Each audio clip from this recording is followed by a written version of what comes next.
अस्सलाम वालेकुम दोस्तों, क्या हाल है। उम्मीद है आप सब खैरियत से होंगे।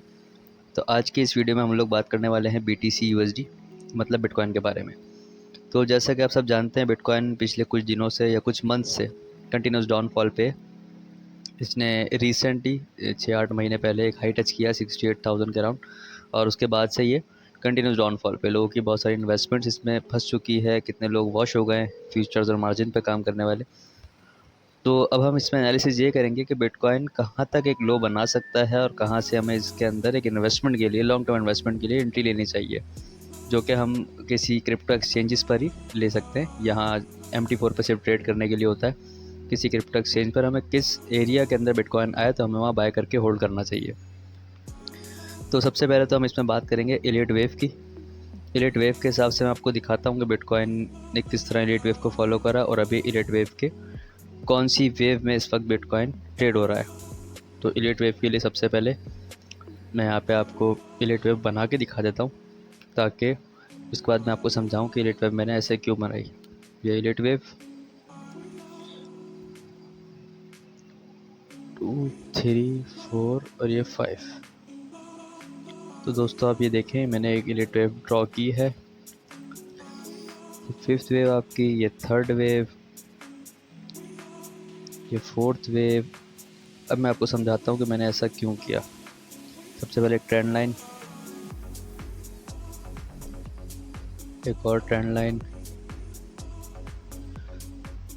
ठीक है। उसके बाद अच्छा, अब आप ये समझें, पहले मैं एरो से समझाता हूँ। देखिए, एलिट वेव ये कहती है कि सबसे पहले फर्स्ट वेव इम्पल्स होती है, जैसे कि ये आप देखें, इम्पल्सिव वेव एक बनी, फिर उसके बाद फिर एक करेक्टिव वेव बनती है। तो ये करेक्टिव वेव बनी, इसकी नीचे तक आई, ये फर्स्ट वेव, फिर ये करेक्टिव वेव। अभी सेकंड वेव जो होती है, सेकंड वेव जो करेक्टिव वेव भी होती है, सेकंड वेव भी कहते हैं, वो थोड़ी सी कंसोलिडेशन में होती है, रेंज रहती है। तो ये कुछ मंथ्स तक यहाँ रेंज रही। मंथ्स के हिसाब से अगर मैं आपको बताऊं तो ये आप देखें कि ये वाला जो टाइम था, इसने हाई टच किया, ये था दिसंबर 2017, ठीक है। नीचे देखें डेट आ रही है 12/2/2017। उसके बाद ये इसी एरिया में रेंज रहा है, और ये जब इसने ब्रेकआउट दिया, ब्रेकआउट इस वाली कैंडल में इसने दिया है। तो ये वाली कैंडल इसकी बनी है 2020 के नवंबर में, मतलब ऑलमोस्ट 3-3.5 साल 4 साल ये इस एरिया के अंदर ही रहा, कंसोलिडेशन में रहा। तो सेकंड वेव कंसोलिडेट करती है, कभी फोर्थ करती है, कभी सेकंड करती है। इसमें से सेकंड वेव में कंसोलिडेशन हुई है। तो ये देखें, ये यहाँ से वेव बनी एक A1, उसके बाद ABC इसका कंप्लीट हुआ यहाँ पे। ये कुछ टाइम इस बॉक्स के अंदर रेंज में रहा, पैरेलल चैनल के अंदर। यहाँ से इसने ब्रेकआउट दिया, कंटिन्यूस ऊपर गया, और थर्ड वेव सबसे ज़्यादा इम्पल्सिव होती है। कमोडिटीज़ में ये कहा जाता है कि फिफ्थ वेव इम्पल्सिव होती है, बट क्रिप्टो स्टॉक्स के अंदर थर्ड वेव मोस्टली देखा गया कि इम्पल्सिव होती है। देखें, नॉन स्टॉप इसने रैली बनाई यहाँ से यहाँ तक। अब ये इसमें टाइम फ्रेम आपको दिखाता हूँ कि इसने ब्रेकआउट इसका हुआ था, जैसे हमने बात की, नवंबर 2020 में। और उस पर इसने जो हाई टच किया, वो टच किया अप्रैल 2021 में। ये 5 मंथ कंटिन्यूस एक अप ट्रेंड में रहा, ठीक है। ये थर्ड वेव इसकी हो गई कंप्लीट। अब थर्ड वेव कंप्लीट होने के बाद फोर्थ वेव की बारी आती है। उसके बाद आप देख सकते हैं कि इसने ये फोर्थ वेव बनाई। ये इस एरिया से इस एरिया तक कंटिन्यूस नीचे आया, और यहाँ कुछ टाइम रेंज हुआ। अब ये तक समझे आप, कैंडल के हिसाब से ही लगाएं। कैंडल एक कैंडल एक मंथ की, एक मंथ, दूसरा मंथ, और ये यहाँ पे आके तीसरा मंथ, चौथे मंथ भी इस एरिया में रहा। चौथे मंथ इसने ऊपर क्लोजिंग दिया, और अगेन इसके बाद मोमेंटम कंटिन्यू कर दिया। इसमें पिछले 6 महीने से चलता हुआ आ रहा था। तो वो इस मोमेंटम कंटिन्यू जो गया, वो कहाँ ख़त्म हुआ, वो ये फिफ्थ वेव पे ख़त्म हुआ। ये फिफ्थ वेव ये। तो ये दोस्तों 1 बनी, ये कंसोलिडेट हुआ, 2 बनी, 3 बनी, 4 वेव बनी, फिफ्थ वेव। तो इलिट वेव यहाँ पे हो गई कंप्लीट। बट अब इलिट वेव कंप्लीट हुई है, अब इसकी करेक्टिव वेव्स बननी है। करेक्टिव वेव्स के लिए मैं यहाँ पे ड्रॉ कर देता हूँ पहले Elliott corrective wave A, B और C। अब इलियट वेव की जब वेव कंप्लीट होती है तो उसके बाद करेक्शन आती है। करेक्शन ज़रूरी है, मज़ीद हाई बनाने से पहले आइटम, कोई भी स्टॉक, कुछ भी करेक्शन लेता है। तो ये फिफ्थ वेव कंप्लीट होने के बाद यहाँ पे ये A बना, इसका एक वेव कंप्लीट हुई। B वेव थोड़ा सा इसने फिर कोशिश की ऊपर जाने की, यहाँ अच्छे खासे लोगों ने बाय किया होगा, ये सोच कर के लास्ट वाली सपोर्ट से रिटर्न हो रहा है तो ये नया हाई बनाएगा, बट ऐसा नहीं हुआ। वेव भी यहाँ बन के कम्प्लीट हुई, और C में कंटिन्यूस डाउनफॉल। C बहुत ज़्यादा इम्पल्सिव कहलाती है, भले वो बुलिश की हो, बेरिश की हो। तो इसी तरह आप देख लेंगे 3 मंथ कंटिन्यूस हो गए, कंटिन्यूस नेगेटिव क्लोजिंग देता जा रहा है ये। और अब इस एरिया में आके ये जो एरिया बनता है इसका, यहाँ से आके थोड़ा सा इसमें बाउंस बैक आया है। अब यहाँ भी बहुत सारे ट्रेडर्स एंट्री लेंगे सोच करके वेव सी कंप्लीट हो गई है, पॉसिबल है ये यहाँ रेंज करे कहीं पे और फिर एक नया लो बनाने चले जाए, पॉसिबिलिटी है। अभी कैसे है ये हम देखते हैं। सबसे पहले हम इसके अंदर फिबोनाची यूज़ करेंगे वेव देखने के लिए कि वेव सी कहाँ ख़त्म होगी फिबोनाची के हिसाब से। तो मैं फिबोनाची लगाता हूँ यहाँ पे, फिबोनाची रिट्रेसमेंट। ठीक है, हम ज़ीरो लगाएंगे कहाँ, जहाँ से वेव स्टार्ट हुई है वेव वन ये इस बॉटम से कहीं से स्टार्ट हुई है, उसके बाद इसने हाई बनाया वेव वन के लिए। ये बॉटम पे मैंने जो छोटी छोटी वेव्स हैं, छोटी छोटी सॉरी कैंडल्स हैं, वहाँ मैंने वेव वन के लिए 0 पे लगा दिया और उसके बाद वेव फिफ्थ का जो हाई बना वहाँ मैंने 100 लगा दिया। तो नॉर्मली जो इलीट वेव कंप्लीट होती है तो उसके बाद जो करेक्टिव वेव बनती है, करेक्टिव वेव आपकी 50% रिट्रेस करती है अक्सर, फिफ्थ वेव के बाद 50% रिट्रेस करके वहाँ से वापस रिवर्सल दे देती है। कभी कभी 38% रिटर्न होती है। कभी जब बहुत ज़्यादा नीचे तक सेलिंग प्रेशर आ जाए तो यहाँ से आके और पॉसिबल है इसको ब्रेकआउट देके फिर उसके बाद स्टिक बना के भी रिकवर होती है। तो ये 2 सपोर्ट्स तो ब्रेक कर चुका है ये। अब यहाँ से जो रिटर्न हो रहा है पॉसिबल है ये इसको रिटेस्ट करे, इस वाली वेव को, इस वाले लेवल को, फिबोनाची लेवल को। ये लेवल कोई बनता है 25,000 के अराउंड, इसको रिटेस्ट करें, वहाँ से फिर दोबारा अगेन एक नए लो के लिए चले जाए। तो अभी समझिए डाउनफॉल में ये, इसमें अभी बाय की एंट्री नहीं लेनी है क्योंकि ये अभी मिड में है। ये वाली अभी ना इस वाले से रिटर्न हो रहा है ना इस वाले को टच करके रिटर्न हो रहा है, ये मिड में है। अभी कुछ भी हो सकता है, यहाँ से फिर ब्रेकआउट डे के ऊपर अगेन नीचे आ जाए रीटेस्ट करने या नया लो बनाने। तो अभी हम इसमें बाय नहीं करेंगे, वेट करेंगे। बाय करने के लिए और चीज़ देख लेते हैं। अब जो वेव सी बनती है, ये वाली वेव सी की मैं बात कर रहा हूँ, वेव सी, ये जो वेव सी है, ये वेव सी जो बनती है तो वेव सी के अंदर अक्सर देखा गया है कंप्लीट एक इलिट वेव बनती है। वेव सी के अंदर कंप्लीट एक इलिट वेव बनती है, मतलब कि 1 2 3 4 5 ये 5 वेव्स बनती हैं वेव सी के अंदर। तो वेव सी अब आप सिर्फ गौर करें, हम इसके बारे में बात करेंगे। इसको थोड़ा शॉर्ट टर्म टाइम फ्रेम पे चलते हैं, वीकली। अभी देखें वीकली में मैं आ गया हूँ, ये बी थी, यहाँ से सी स्टार्ट हुई है। ठीक है, ये आपने याद रखना है कि अभी हम सी के बारे में बात करेंगे सिर्फ।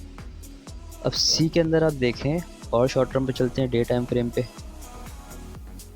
तो ये देखें सी के अंदर आप देखें कि ये वेव बनी, इसमें लगेगा 1 2 3 4 5। ठीक है, ये पूरी एक वेव कंप्लीट हुई, ये बना 1। ठीक है, यहाँ बनेगा आपका 2, फिर ये third impulsive non stop direct की नीचे आई है, 3 बनी। अभी 4 कंसोलिडेट होती है अक्सर, देखें 4 कंसोलिडेशन में रही, 4 के बाद ये बनी फिफ्थ वेव। ठीक है, अब ये कंप्लीट 5 वेव्स हो गई हैं। तो हम यहाँ से ए बी और सी इस तरह का रिवर्सल देख सकते हैं। जैसे हमने भी बात की कि वेव जब कंप्लीट होती है तो फिर वो एक रिवर्सल या करेक्शन एंट्री देती है, करेक्टिव एंट्री लेती है। जैसे कि 1 2 3 4 5, तो फिर ए बी और सी इस तरह की वेव हम एक्सपेक्ट कर सकते हैं। बट इसको हम बहुत ज़्यादा ऊपर की तरफ एक्सपेक्ट नहीं करेंगे क्योंकि ये सप्लाई जो एरिया है प्राइस एक्शन के हिसाब से जो सप्लाई एरिया है 29,000 के अराउंड बनता है। और उसके बाद अभी हमने फिबोनाची लेवल देखा 25,000 के अराउंड, वहाँ से दोबारा रिटेस्ट करके एक नीचे नया लो बना सकता है, पॉसिबल है। और ज़रूरी नहीं है कि ये वेव कंप्लीट हुई हो क्योंकि हर वेव के अंदर सब वेव्स होती हैं। मैं अगर वहाँ उसकी बात करूँगा तो बहुत ज़्यादा कॉम्प्लेक्स हो जाएगा। उस हिसाब से वेव्स के अंदर सब वेव्स के हिसाब से ये आपका 1 बना, उसके बाद इसके अंदर ही 1 2 3 4 5, तो यहाँ बनेगा आपका 3, फिर बनेगा 4, फिर बनेगा 5। वो बहुत ज़्यादा कॉम्प्लेक्स इलिट वेव हो जाएगी, तो अभी हम उसकी बात नहीं करते, सिंपल इलिट वेव रखते हैं। सिंपल के अंदर यहाँ से A B C corrective waves बनने के चांसेस हैं। ठीक है, तो अभी हम दोबारा मेजर टर्म टाइम फ्रेम पे चलते हैं। तो यहाँ से इसकी रिवर्सल देने का तरीका, जो रिवर्सल जो दे रहा है, अच्छा यहाँ पे हमारी इलिट वेव की बात कंप्लीट हो चुकी है। इलिट वेव की बात हमारी यूँ कंप्लीट हो चुकी है कि इलिट वेव में जो जो पॉसिबिलिटीज़ थी वो मैंने आपको बता दी है। वेव सी अभी कंप्लीट हुई है या नहीं हुई है इसकी कोई कंफर्मेशन नहीं है क्योंकि वेव सी के अंदर देखा जाए तो वेव्स करेक्टिव वेव का जो वेव सी बन रहा है, देखा जाए तो करेक्टिव जो मूव है, करेक्टिव में जो मूव में वेव सी बन रहा है, ये वेव सी जो है कंप्लीट हो चुकी है। ए बी सी बना के ऊपर रिवर्सल दे सकती है, but major term time frame का उसका अभी करेक्टिव कंप्लीट हुआ या नहीं हुआ ये कोई कंफर्मेशन नहीं है क्योंकि देखा जाए तो 1 2 3 यहाँ कुछ बन जाएगा 4, 29,000 30,000 के एरिया तक आएगा और फिर 5। पॉसिबल है कि ये यहाँ से आपको 11,000 चले जाए, 8,000 चले जाए, बट एक बार ऊपर हाई बना के, कोई नहीं पता 25,000 का हाई हो 29,000 का हाई हो, बट ये जो कैंडल है, ये कैंडल ये वाली जो कैंडल है, ब्लू वाली कैंडल की जो स्टिक बनी है नीचे, ये अगर हम 1 कंसिडर करते हैं तो फिर अगर यहाँ से एक वेव बनती है जो कि 4th वेव होगी, देखिए 1 2 3 4th वेव जो बनती है, अगर उसने इस एरिया को टच कर दिया, ये एरिया कोई बनता है 32,000 के अराउंड, तो यूँ समझें आपकी ये वाली इलेट वेव, पूरी करेक्टिव वेव जो थी ना वो ख़राब हो गई है। मतलब ख़राब से मुराद इसके अंदर इलेट वेव वर्क नहीं कर रही, क्योंकि इलेट वेव के अंदर आपकी वेव 4 वेव 2 को कनेक्ट नहीं कर सकती, क्रॉस नहीं कर सकती। फिर हम इसको सिंपल रखेंगे ABC और C बन के ख़त्म, और यहाँ से ABC या 1 2 3 करके ऊपर शुरू हो गया। बट अगर इसको हम कंप्लीट इलेट वेव देखते हैं 1 2 3 4 5, तो 4 को टच अगर कर दिया तो समझें ये 4 इलेट वेव नहीं बन रही है, ये सिर्फ करेक्टिव वेव बनी थी और वहाँ से मूव दोबारा शिफ्ट हो गया ऊपर की तरफ। तो अभी हम इलेट वेव भी डिलीट करते हैं। अब हम बात करते हैं इसके अंदर प्राइस एक्शन की। प्राइस एक्शन हमें क्या बताता है, उसके लिए हम चलते हैं दोबारा मेजर टर्म टाइम फ्रेम पे।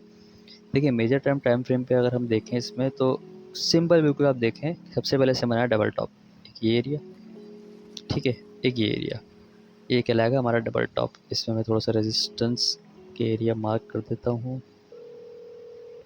यहाँ से देखें आप इस तरह, इस एरिया में आगे सेलिंग आई, इस एरिया के ऊपर क्लोज होने में कामयाब हो गया, लोगों को लगा होगा नया हाई बनाने जाएगा, बट उसके बाद वहाँ से सेलिंग आई और कैंडल वहीं क्लोज हुई है।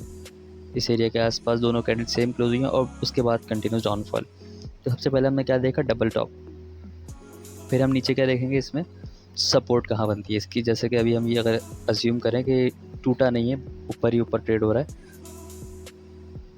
इसकी ये सपोर्ट बनती है, ठीक है। ये हम एक्सपेक्ट करेंगे कि इसकी ये सपोर्ट बनती है कि इसने एक बार यहाँ से वो किया है, सपोर्ट ली है, फिर इसने हाई बनाया, फिर इधर आएगा तो हम यहाँ बाय करेंगे जिस तरह बाकी सारे लोगों ने बाय किया होगा। और बाय करने के बाद आप देखें ये रिटर्न हुआ है वहाँ से, बट फिर इसने ब्रेकआउट दे दिया। तो हमें यहाँ स्टॉप लॉस ज़रूर रखना था कि भाई अगर ये सपोर्ट भी ब्रेक कर दी तो नीचे कहीं सपोर्ट नहीं बन रही, नीचे किसी एरिया में सपोर्ट नहीं बन रही, डाउनफॉल आ सकता है। और वही हुआ, जिन्होंने स्टॉप लॉसेस नहीं लगाए होंगे कि घूम जाएगा 30,000 से, तो वो बेचारे यहाँ पे पैनिक होकर बेच गए होंगे, या उनके अकाउंट वॉश हो गए होंगे, या वो जैसे रिकवर होने का वेट कर रहे हैं और बेच के निकल जाएंगे।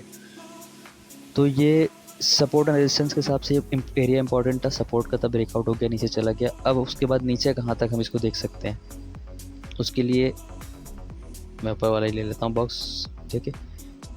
ये देखें, ये जो एरिया है, ये वाला एरिया, देखो दोस्तों ये एरिया इंपॉर्टेंट है।